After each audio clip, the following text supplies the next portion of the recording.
Y'all see it? You can speak to me. I'm here. This is a radio show.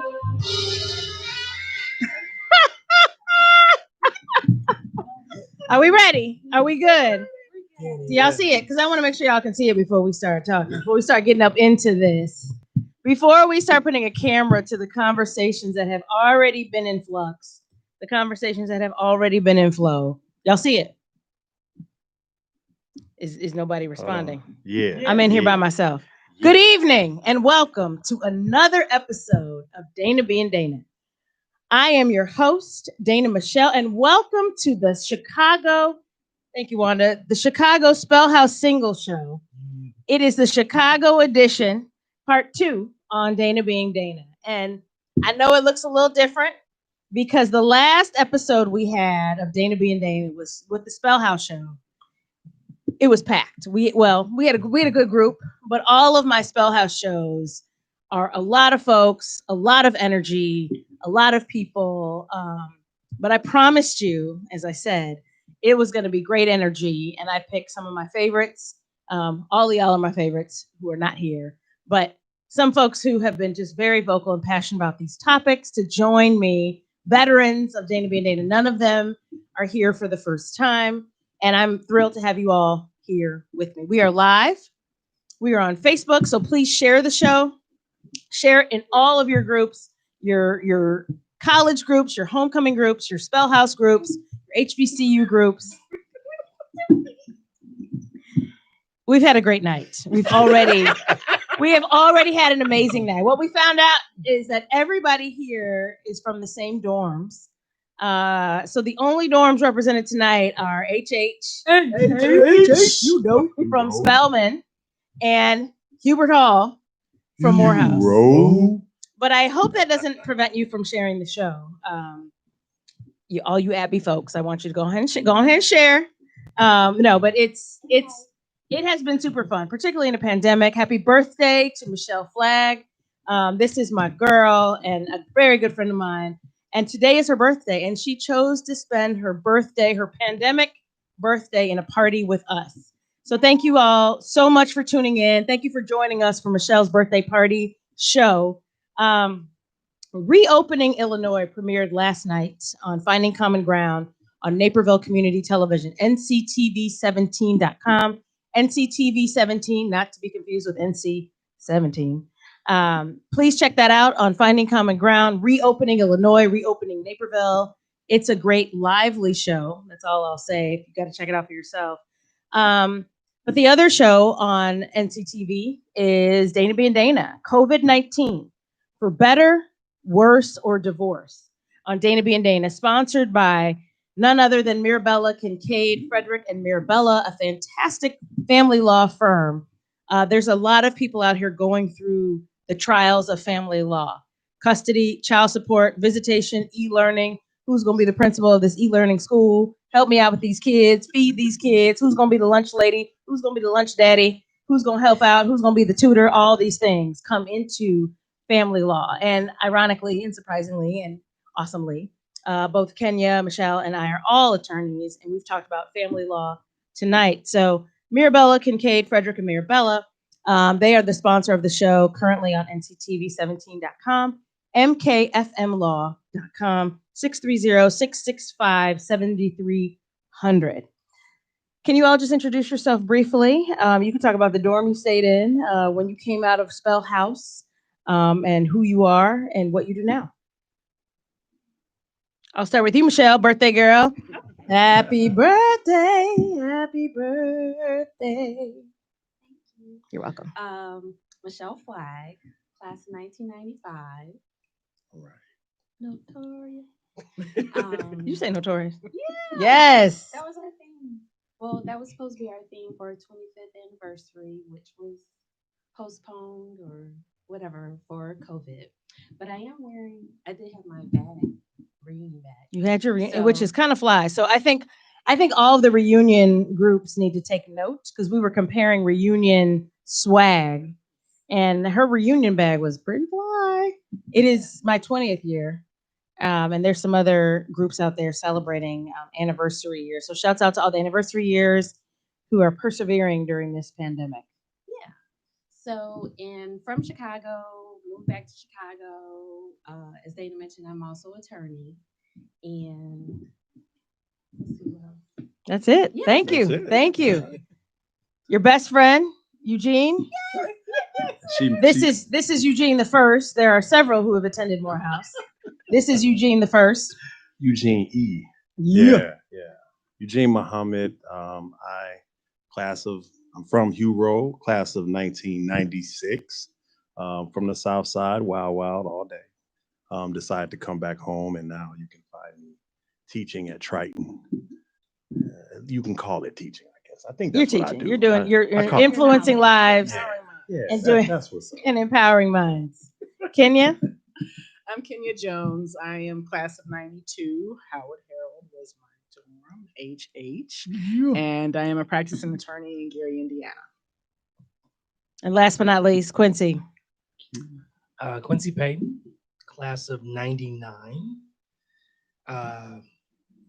I'm a high school principal / marriage counselor Yes. and stayed in Hubert Hall. All right. Hugh Road. Thank you all so much for joining me. Thank you all for coming back. Not only in a pandemic. These are my friends in a pandemic. When the world is falling apart, these people will show up and do a show with me. So I appreciate you all being here with me. I want to give a couple of special shout outs to the class of 1991.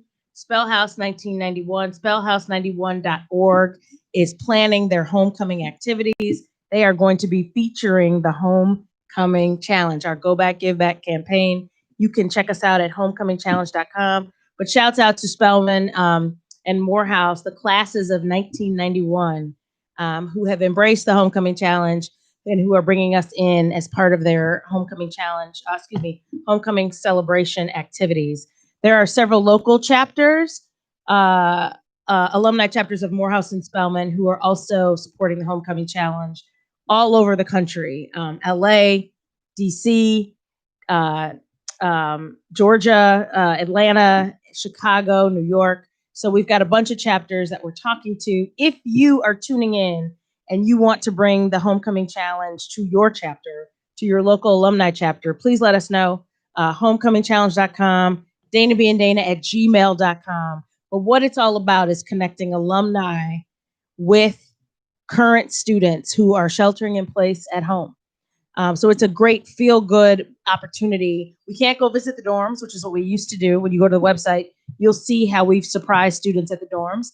That's out. But now what we're doing is just creating socially distant and safe ways to remind students that they are thought about, loved, and cared for, and just engaging alums who can't attend homecoming. So homecomingchallenge.com, danabeingdana@gmail.com.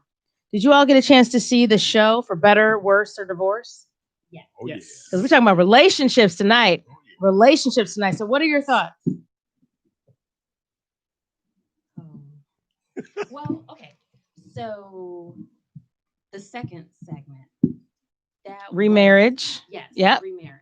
So that was good. You're not- Sean. You know Sean. Greg Yes, and yes, Sean. You know Yeah. Sean. Greg and Greg Sean. We're talking about being married. It was for those of you who haven't seen the episode, Sean was divorced and remarried. This is her second marriage. And this is the first marriage for Greg.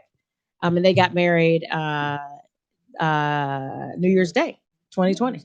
Newlyweds. And so even though I knew Sean, I didn't know the whole backstory and I knew her husband, I didn't know the whole backstory. So that was fun, kind of how they met, how she ghosted, and and then kind of came back. So it was just nice to see someone's journey. Yeah. Because of the length of her marriage, her first marriage. And so even though it's still not something I necessarily see for myself, it was still good to see that in action. Have you been married before? Yes. You have been. And so you're divorced. Correct. Have any of you done online dating Oh, yeah. in these streets? Oh, yeah. No. No. So no, yes. Yeah, me neither. So halfway. So not in the sense of How you, wait. How you do a online halfway? dating halfway? Clarify Yeah. online dating, and is that a traditional dating app, or are you just talking about social media? I actually would argue that it could be both. It doesn't Okay. have to be a formal Match.com or Bumble or eHarmony. Well, then I take my answer back. I think, retract your statement, counselor. I would down. retract my It goes down. It goes Listen, down. it goes down in DMs. So I would say, particularly when it's, so for me, I'll give you an example. People not often, but sometimes people will send me messages with respect to like just being part of the show. And I'm like, thank you for following the show. They're like, what show? Block, delete, like it's clear to me that your motives are not like show related, right? So, but yeah, I think when people are approaching you just online because they're seeing your profile, they're seeing your picture, they're seeing your posts, because you guys are all, and that's one thing I love about y'all as my friends, is that you guys are all posting movement, soul stirring, impactful. Y'all laugh because these two go at it, but y'all are posting things that engage people, which is important, and that's what's needed. I mean, there's a lot of banter, right? Yeah. But posting things that get you noticed or that get people interested in you, I would argue all of that to be online dating. Have you been dating during this pandemic?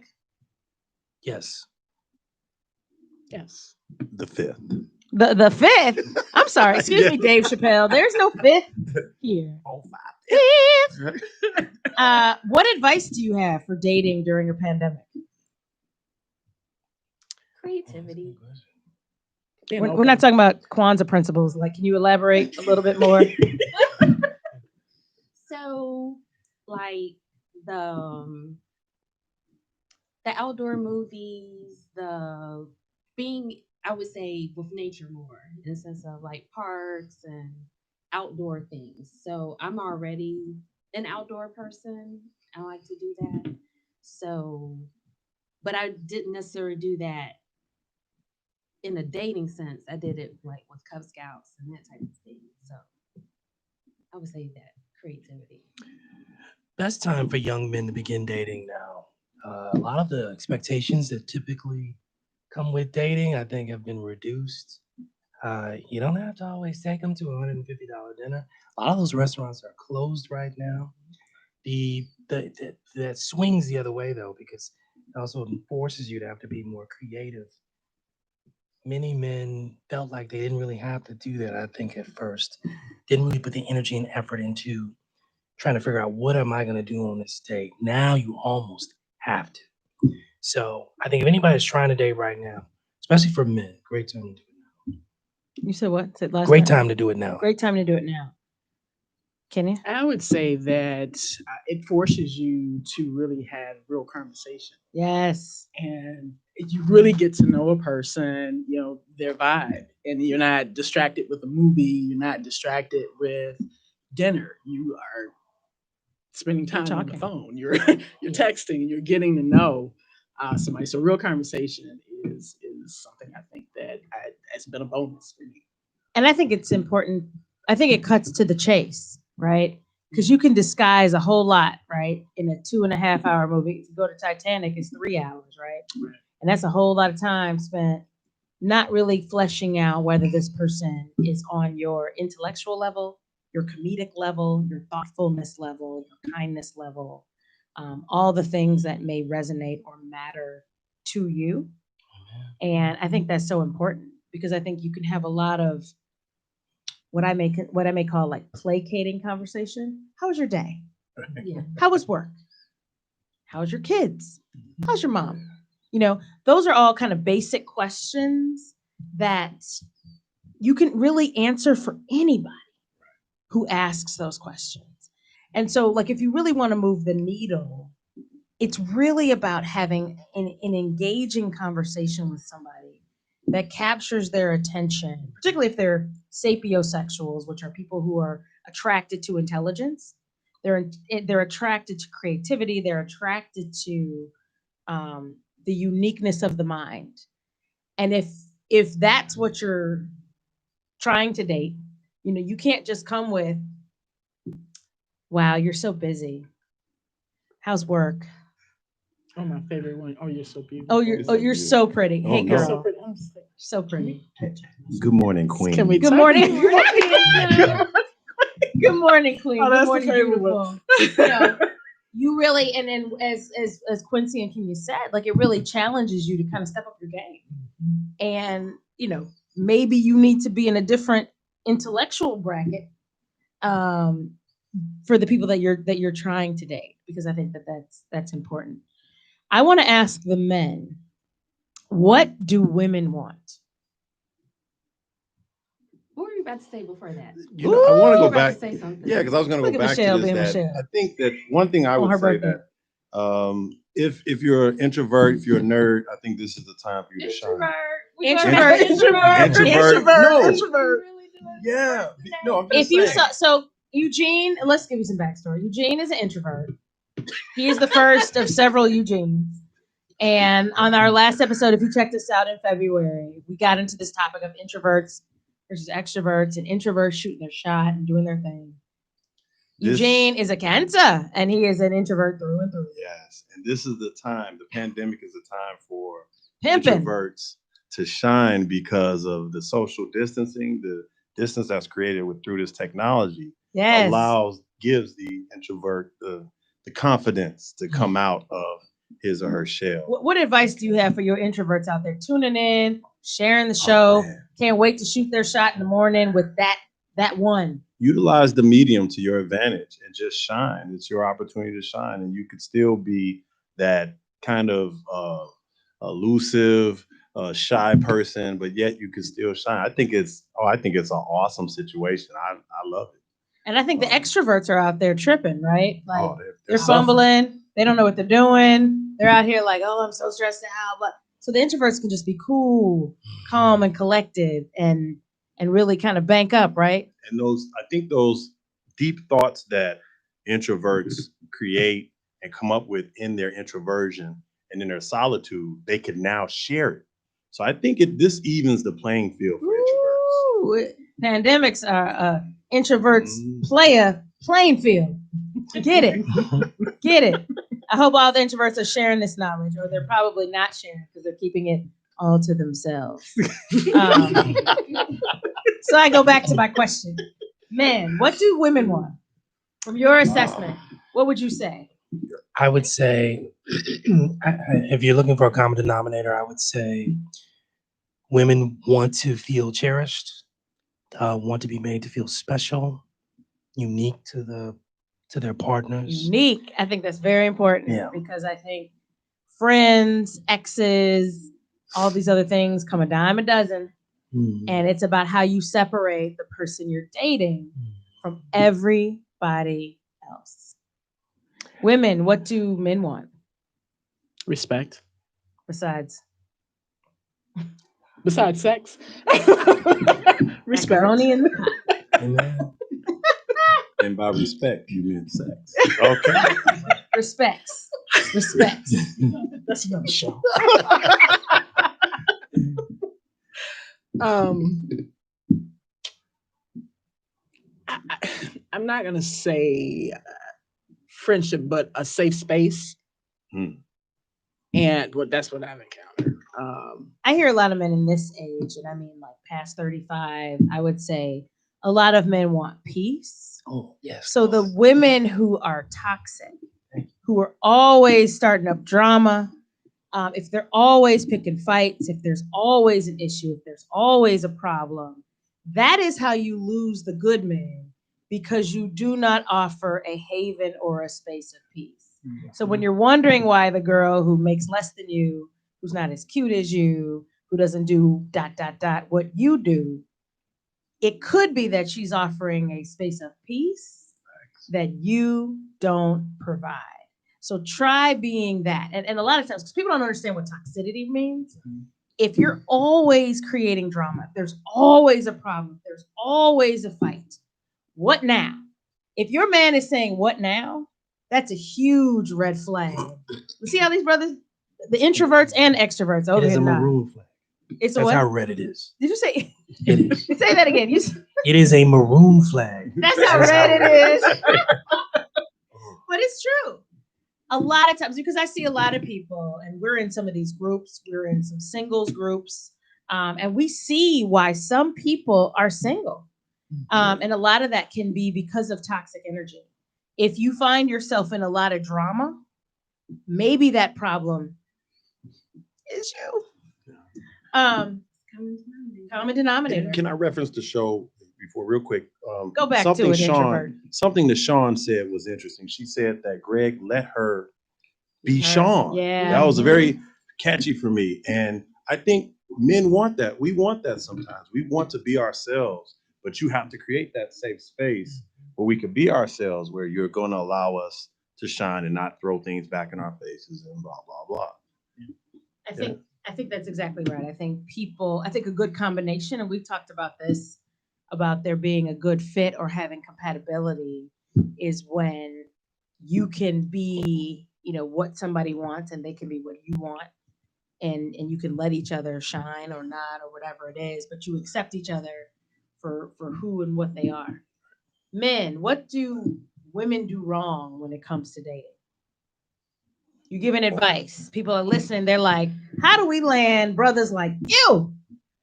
What do women do wrong? How do they not get the number, the dinner, the date, the invite to homecoming? Can I say there's nothing more off-putting.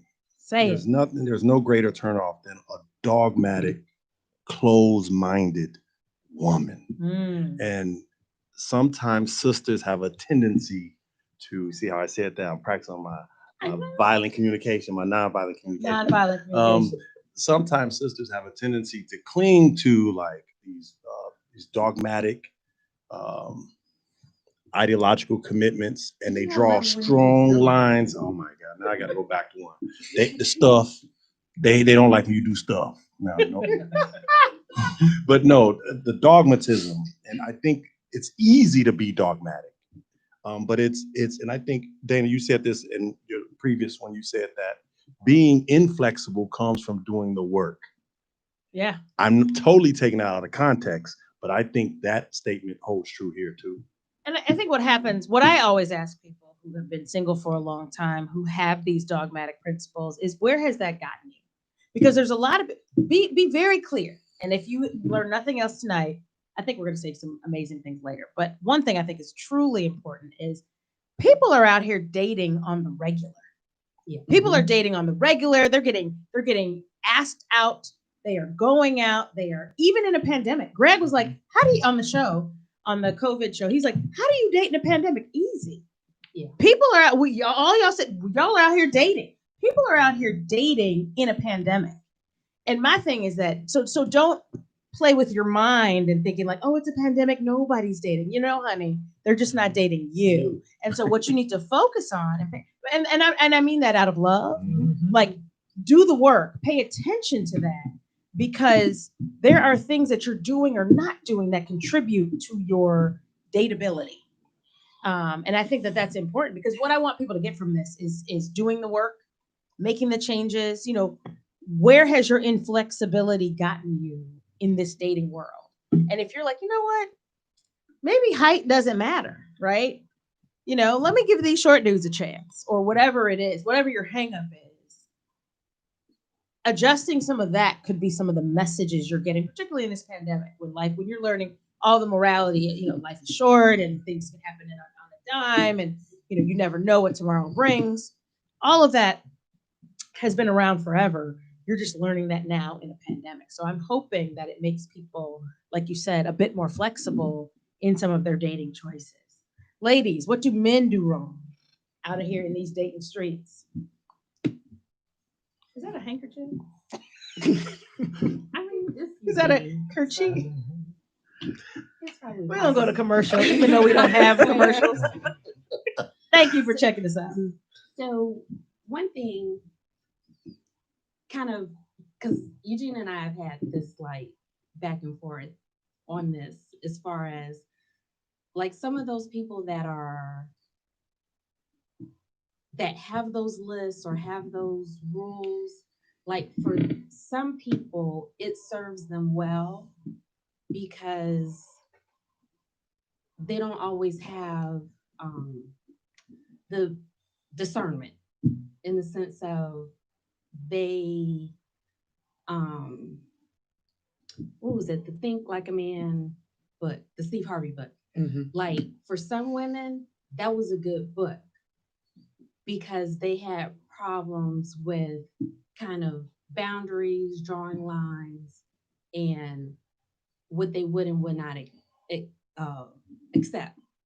So I think sometimes those lists or whatever can serve women well because then they're not put in a situation where they're really unhappy because, you know, if you really don't like someone that does X, Y, and Z or is a certain height because you're tall or whatever, it's always going to be an issue and come up. So I think sometimes, you know, there is a balance because if you're constantly wondering why I don't have anyone, then you might need to reevaluate it. But if you kind of need to step aside and kind of come up with some like ground rules or things that are deal breakers for you, I think sometimes it can have any like lists or things that I think it can be helpful.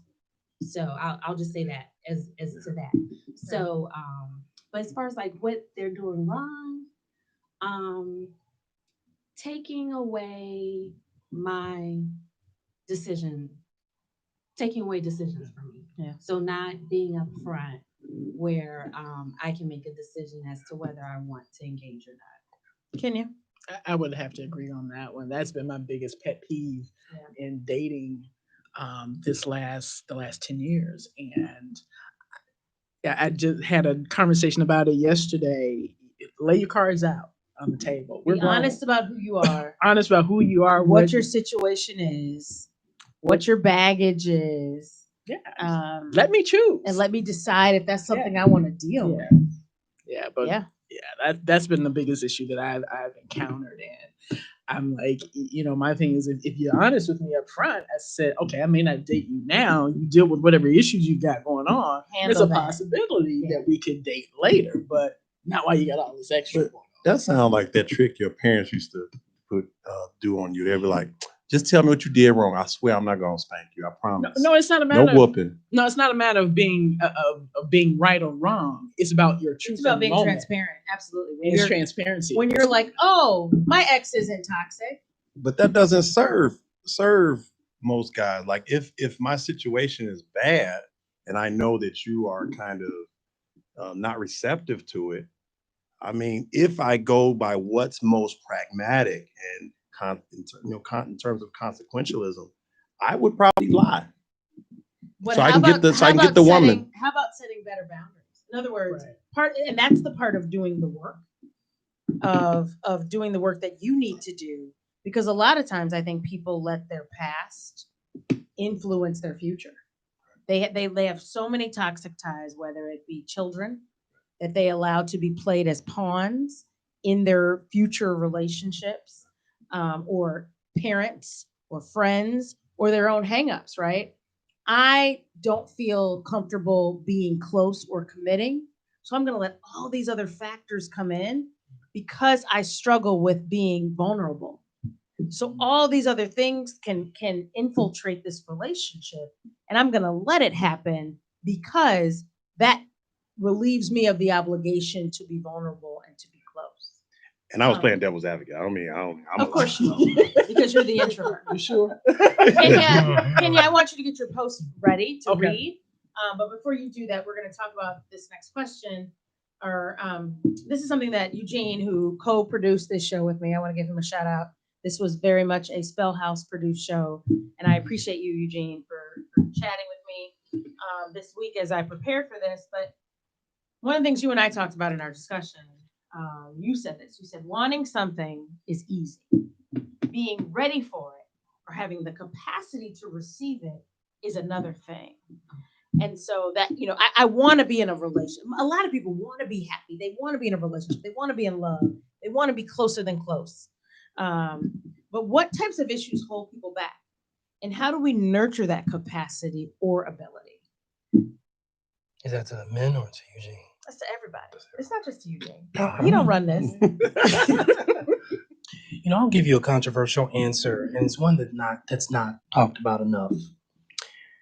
And that is the deception that we give ourselves that we all really want to be married and in a relationship. It's true.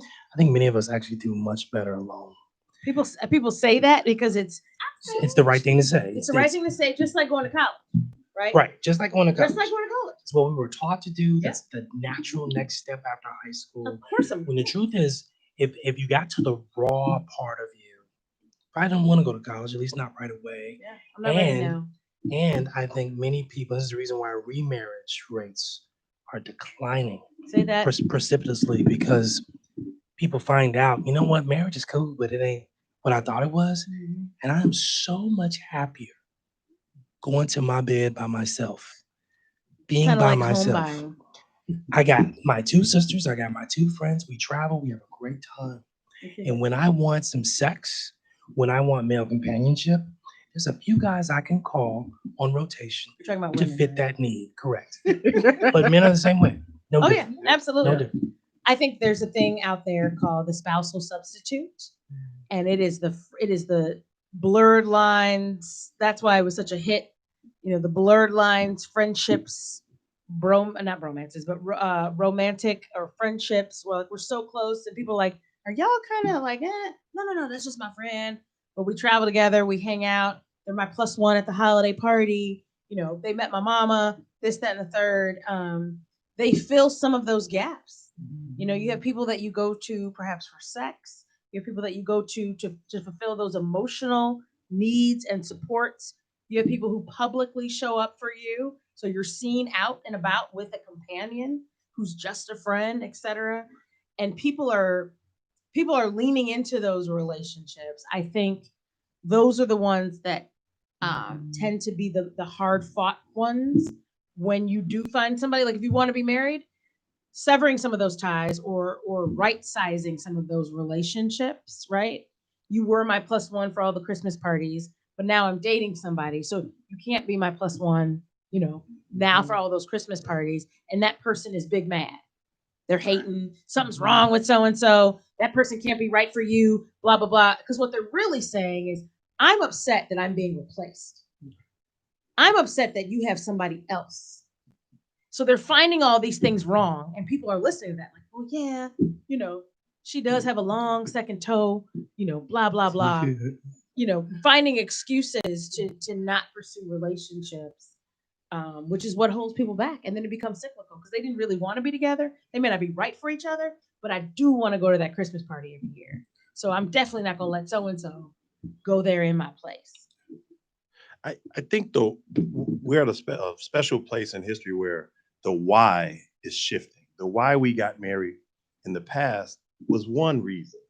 But today we are deconstructing everything, and now we have to rediscover why we're getting married. And I think a lot of people feel very uncomfortable in that position. What was the reason before? Well said. Hey, it was financial, it was social, there were all these other socio-economic justifications. It was traditional. And traditional. And women today are better off social and economically. So now we have to reconstruct, why are we going to get married? Why would we support this institution? Especially if you've reached the procreation, like if you've passed procreation, what's left, right, is companionship. And it's funny you say that. I don't jump in here because Jump in, girl. Like double dutch. I'm turning 49 on Friday. Turn up. Never been married, no kids. And so, the thing is, when are you gonna get married? When you have kids? All right, I'm past the age of having kids. I'm good. Right. And coolest aunt ever. And as far as getting married, yeah, it's a possibility, but I'm not as committed to it as I used to be. I've been functioning on my own quite well on my own for a long time. And so my question is what's the benefit? And it's love is good. It's great, but it's going to take more than love for Yeah, absolutely. such a long and such a serious committed relationship. And so, so That's another thing we talked about was the compatibility. Yeah. How important that was. Do you want to be friends? Let's talk about exes. Do you want to be friends with any of your exes? How do you feel about friendships with exes? And does that prevent your future? Does that harm you? Do you think exes, meaning you included, are always on the same agenda with what that means? I do not. I'm not friends with any ex that I've ever had. That is because if an ex became my ex because she hurt me, I feel like my friendship is extremely valuable. And I'm not going to reward you with something that I feel is valuable that I can give, even though you hurt me. Right. You're an ex, you remain an ex, and I don't talk to you. Well said. I There's a completely price agree. to pay. I agree. Malcolm X. I've been friends with a couple, and a lot depends on how we became exes. If you Yes. destroyed our friendship in the process, then of course not. And I've had some exes that try to come back and and restore the friendship, and I'm just like, you broke every boundary, every rule, and I'm not in a safe space with you anymore. Yes. And so some of them I'm like, peace be with you and God bless. Peace be I'm with good. you. And a lot of times people don't get that. Like I think you have to demonstrate there's a certain level of friendship that is either existent or non-existent in the demise of a relationship. I'm going to say that again. There is a level of friendship that is either existent or non-existent when a relationship ends. And so if you have been kind of friends all along, right? Yep. But the relationship part, the elevation, the sex, the intimacy, some of those things weren't there, then that's one thing. But if there's been a betrayal, deceit, lying, hurt, those things happen both on a relationship level and also a friendship level. And so if those things are in play, chances are probably you're not going to be friends, or you're certainly not going to be good friends.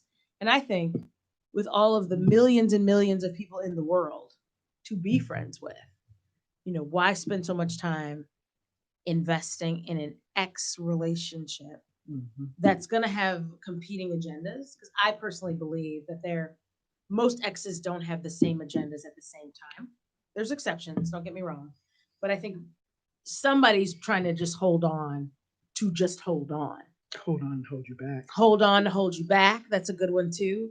But it's not genuine, like, I want what's best for you. I'm comfortable with your new relationship. And I'm truly supporting of that, not just what I put on Facebook, but I'm truly supportive of your new relationship. And that matters. Like, that's important. What say you? And we're gonna get to your post, Kenya. Okay. Yeah, I'm friends with all my exes. What? Yeah. Can't you tell she just smiled? All kinds of birthday texts coming through. Hey, boo. Happy birthday, girl. That's why she has to leave early. And because I don't think any relationship ended with any type of deceit. There were like other reasons, but there wasn't any deceit or betrayal. What are some of those reasons? Distance, change in the relationship dynamic, bad birthday gifts. Yeah. And just I think difference in love languages. So for me, maybe not always acknowledging what that other person's love language may have been, and vice versa. So yeah, I'm Facebook friends with a lot of, a lot makes it seem like it's a lot out there, but I'm Facebook friends with some of them. Yeah. Okay. Kenya, can you read your post for me? Kenya posted this while she's pulling it up. She posted this in one of our groups as a response to one of the comments that was going on. And I thought it was very powerful when it comes to people in relations and being ready or not.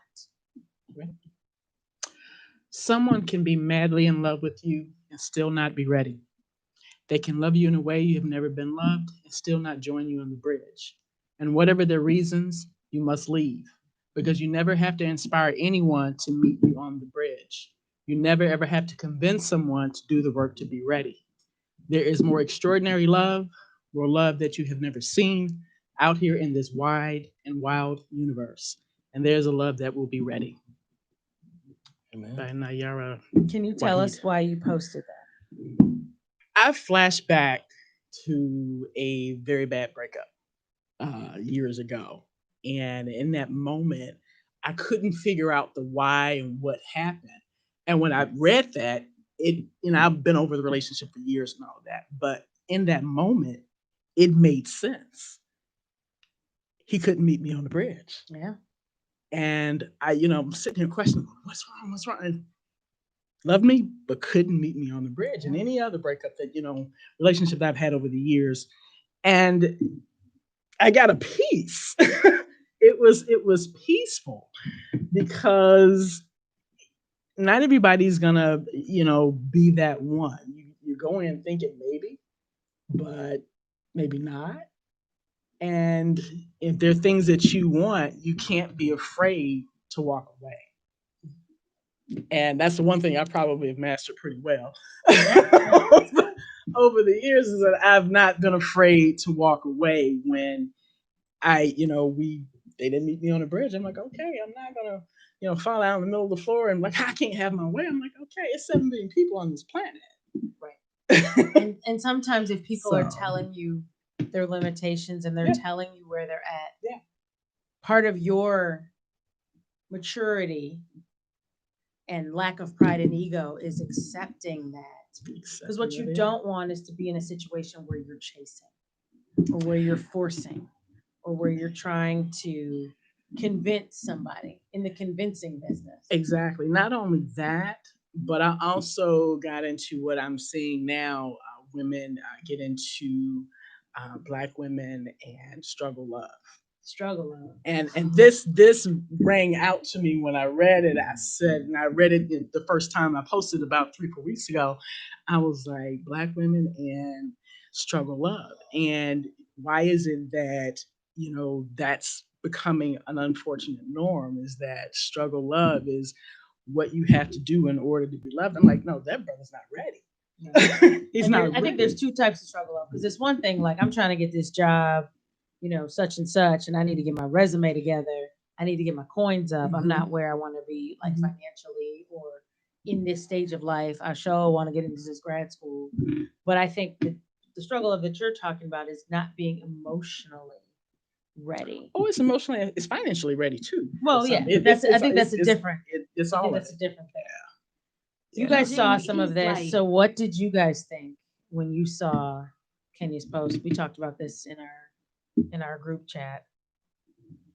How does that resonate with you?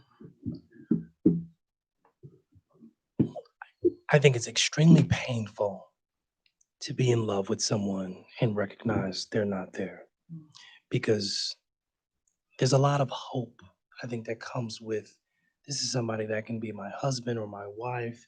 I'm going to spend the rest of my life with them and it's going to be awesome. And I can't wait to get started. To be disappointed to the degree of knowing, you know what, that person is not ready to live that life with me. My heart goes out to those people. But then it comes back to the reality that this is not an exact science. And that when you put your heart out there for anyone, you risk it being broken. And that's the game of love. It ain't fair. For some people, I think it happens more than once. For some people, I think it happens all the time. It's happened their whole life. And so it's like, when is it ever going to get better? How could this not be the case if I'm this deep in love with someone? And that's where you see despair and you see people give up. But that's what I got from it. I think it's important to pay attention. It's kind of like the "How's my driving" sign that you see on trucks, because you're so focused on your own driving. You're so focused on how you feel, and we talked about this earlier. I've decided that I like you. You're the best thing that has happened to me. You're the best match I've had on this online dating app. you're the best number that I got at homecoming, blah, blah, blah, right? I sure did say homecoming because all y'all know.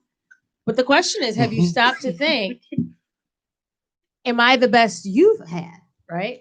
You have, as much as I think you're the best for me, I have no idea what your DMs look like. I have no idea what your dating situation is like.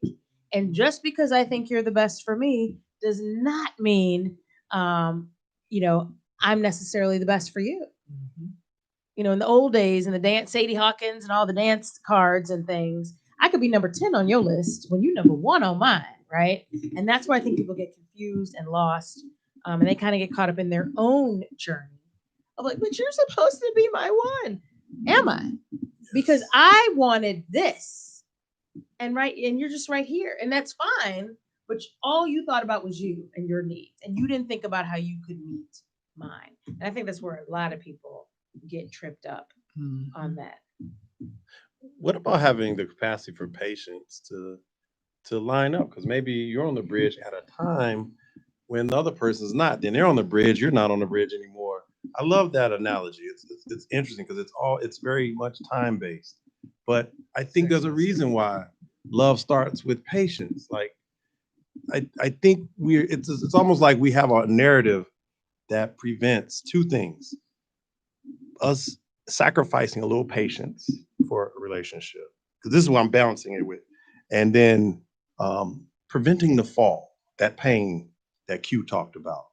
It's like we have these mechanisms to prevent these things. But I mean, patience is great.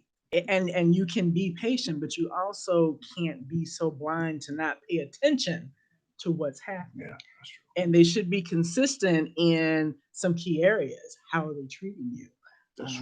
Does it feel good? Or do you have peace? Are you being respected? You know, and if those things are not in play, then have all the patience and really be sitting there waiting and never be met on the bridge. And what I think people make a mistake about when it comes to patience is that it gives you an opportunity to make your fantasy your reality, right? You know, while they are not necessarily ready, sometimes they're never going to be ready just because it's just not you. You know, I have been born witness to situations where someone has said, a male friend of mine is just like, she's just not the one, you know, and that reason was just he grew up in the church, and this woman he was dating just had no religious background or upbringing, and he just couldn't see her as a wife, which he was subliminally, subconsciously looking for, because he wanted his children to be raised as children of faith. So it was just a complete disconnect. But she was like, well, he didn't really say, you know, he said he's busy traveling. And I'm like, nah, boo, like it ain't you. It's not you. And that's just because he had already decided that, but she was doing things that made relation convenient. Obviously, there was intimacy, but she was cooking. You know, she was cleaning. She was doing things. Flips. Turning flips trying hard to make it work. And the thing about it is that I think a lot of times people know. You know, if you trust your guts, if you trust your instinct, people know that certain things aren't right. A wise philosopher once sang, something just ain't right. Who's that then? Is that Keith Sweat? That's Keith Sweat. Yes. Mr. Sweat. With his old begging behind. But, you know, what he was saying, something wasn't right. And I think we all sometimes know that, but we want what we want anyway. Versus seeing the red flags, the maroon flags, you know, the things out there that's like, this person isn't ready. They don't want it. It's not going to be a match, but there's also this convenience. There's a pandemic. I ain't got nobody else calling, you know. It's the tale of lonely broken hearts or whatever it is, right? Ooh, it's a dry spell. Come on through, right? And so some of those things are in play. And you have to really be honest with yourself about what's truly happening, what the dynamics really are in the situation that you're in.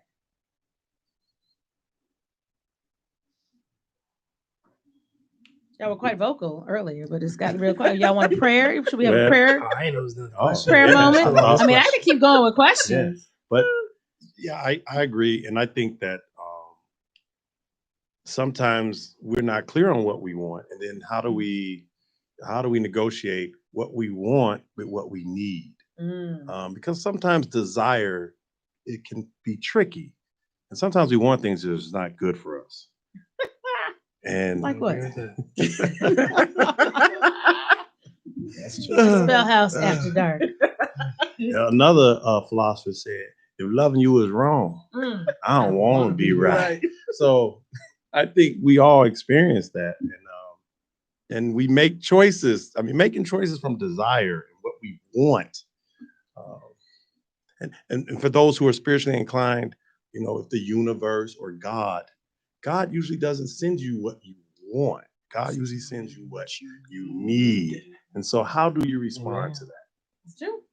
That's true. Well, but then that's where I think you're doing the introspection part of figuring out what it is that you need. And no one can do that. You're the only person that can do that. I can't figure out what my partner's, you know, what it is he needs and wants. He can tell me.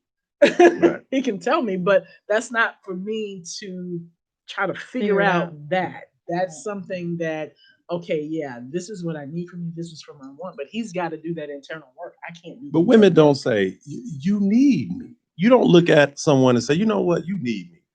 Just walk up to a guy like, here's my number. Give me a call. You need me, fool. You don't even know. You don't know you need me. Give me a call. I'll upgrade you. You're welcome. No, I've known some women You're have done welcome. that. So some it works, some it doesn't. So I want to switch to the homecoming challenge before we close out. And before we do that, I want to just ask you, do you have any final advice? There are people watching who have been jarred by this. They want to be out. They're like, I can't believe folks are out here dating. And I thought I was just by myself, sheltering in place by myself. What advice do you have for people who want to date, but who are not dating right now, and want to get started? What words of encouragement do you have for them? Apparently, you're on your own. I would say definitely be open. We don't know when we're going to really be able to move around, Right. you know, freely, Yeah. you know, without mask and without having to be 6. We really don't know that. So you got to be open to the possibility that this is where we are. This might be our reality for a very long time. So you can't sit back and say, well, I'm not going to date anybody, you know, in the middle, you know, until 2022. That's just, I think, is unrealistic. And so you got to be open to different forms of communication. You know, people are FaceTiming now and texting more and meeting people on different sides of the parking lot. I mean, you've got to be creative in that. And so I would say be open to the possibilities of meeting someone in a pandemic. Yeah. Anybody else? I would say being open, because sometimes when you're open, other opportunities come that don't necessarily come from the source that you expected them to come from, but you being open allowed other opportunities to come your way. I've been a little spoiled in the sense of having the Spellhouse community, the online community. There's a certain comfort level there that it's like I can lay back and just things happen. Yeah. Until Eugene trolls you. But I do think we have I've been upgraded. I'm no longer hater. I've been upgraded from hater to nemesis. It's a huge backstory, so stay tuned for part 3 with that. But I do think the Spellhouse community is a beautiful community that we have for so many different aspects of life in this grown up world, which is awesome. Just sheer entertainment. Yeah. Any other final thoughts with respect to relationships? My last one is really short and sweet. during this pandemic, give your introverted, nerdy brothers a chance. Yes. Yeah, give them a Always a plug Give 'em for a the shot. introverts. Give them a shout. Show them shot. some love. Nerds. Respond to their nerdiness. But not all introverts are nerds. Let's be No, very clear. No, I was very specific. The I know. introverted nerds. So Those you're are the like- ones you want, ladies. Correct. Quincy, I will just say, I'll answer this more as a philosopher. say preach, brother. The one element I think we always discount and underestimate in finding our mates is luck. Gotta be a little Gotta be lucky. lucky. Yeah. You have to be open to the possibilities of all the people who do every single thing they can possibly do and still fail. And then there's this person who just kind of walks out the house, and Falls into the male lady walks up and they get married 2 years later. Just saying, it happens. Yeah. Luck is part of the equation. I also think it's helpful to be a good cheerleader. I don't think jealous hearts are rewarded. So I think, putting some good energy out there, supporting other things that you see will just garner good luck and hopefully good fortune and love and things to you. I want to turn now to the homecoming challenge before we close out and we talk about the next week's show. But the homecoming challenge, this is what it's all about. The homecoming challenge is quite different than it was in years past because we're not on college campuses. The AUC, which is Spelman, Morehouse, and Clark Atlanta University, primarily are not open for classes. Classes are online for this first fall semester. So what we're encouraging people to do is to go through their alumni associations and connect with freshmen in particular, but even undergrads everywhere, upperclassmen as well, who are at home and connecting with those students and showing them love just like you would a dorm. Not everybody can live in HH. And we're sorry that these are difficult times where people have to live elsewhere and live at home and not even be able to go to Spelman. But you can still show love to freshmen. I'm joking. You can still show love to freshmen at any dorm, at any school, by participating in the homecoming challenge. And so if you are an alum and this is something that you'd like to get involved in, please let us know. Because right now we're connecting with a bunch of different alumni associations across the country. And we're really trying to connect alums and students because I think it's a great year for boosting morale, coming together, collaborating in ways that we wouldn't normally, and being very intentional about those interactions and those relations because people are at home.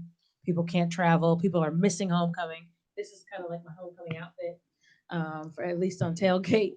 And so I'm wearing it now, which is amazing. We may do another homecoming show closer to homecoming.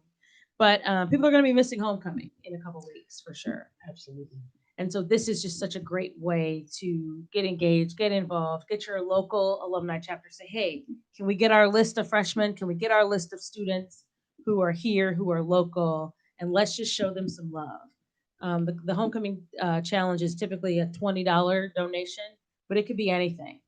You can engage local businesses who have swag or different things, just gift boxes, gift cards, gift bags, whatever it is. I think any student would appreciate hearing from an alum that's just saying, hey, we see you and we know this is tough as a freshman because y'all know your freshman experience. You might not have you barely came back for sophomore year, right? For all the fun and the turn up and the kicking it that you had, which just means, sophomore year is going to be where it's at next year, but that's fine. But just encouraging these students to still stay the course despite some of their disappointment about what their freshman year experience would be.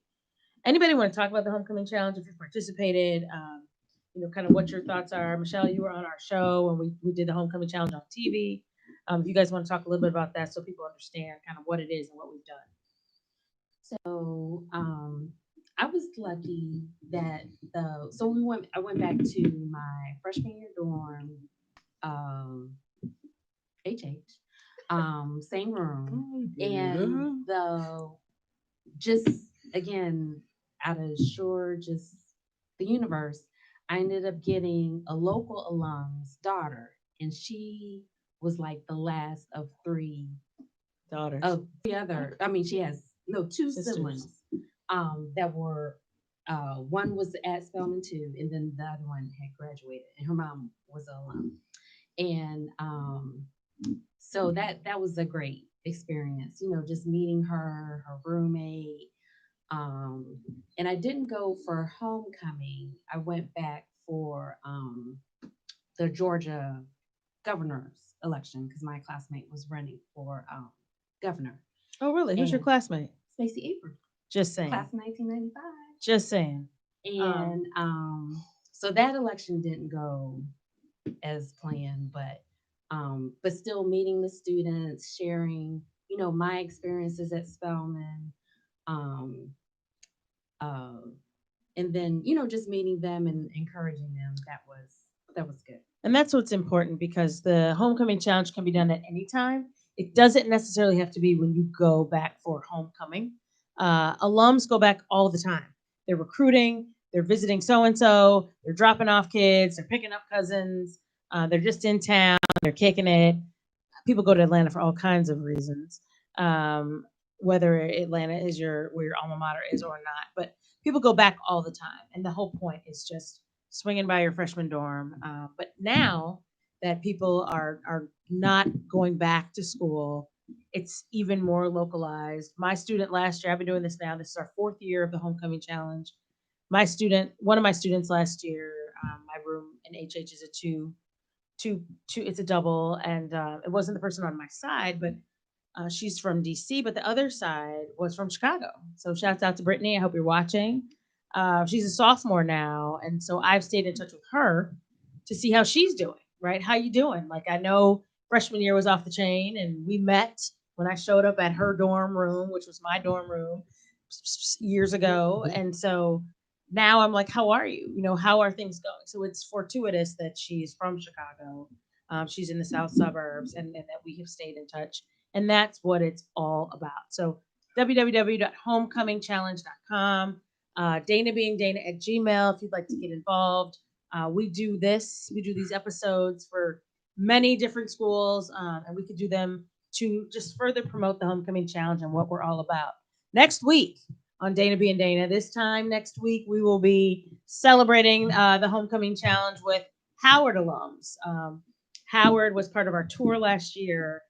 They are some rivals of ours. What do you think about Howard's homecoming compared to ours? I wouldn't even consider them rivals. Like, It's different. It's different. It's different. It's different. I've gone to homecoming 8 years, the last 8 years. So next month, no. Ours. No, ours. Come on. I actually went to Howard's homecoming when we were in college. I haven't been back since then. I was there last year to promote the homecoming challenge, and it was interesting. It was different.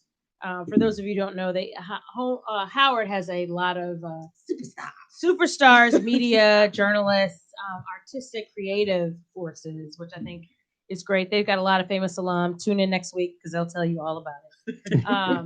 So I'm excited. But one thing I will say is that Howard alums have been incredibly supportive of the homecoming challenge.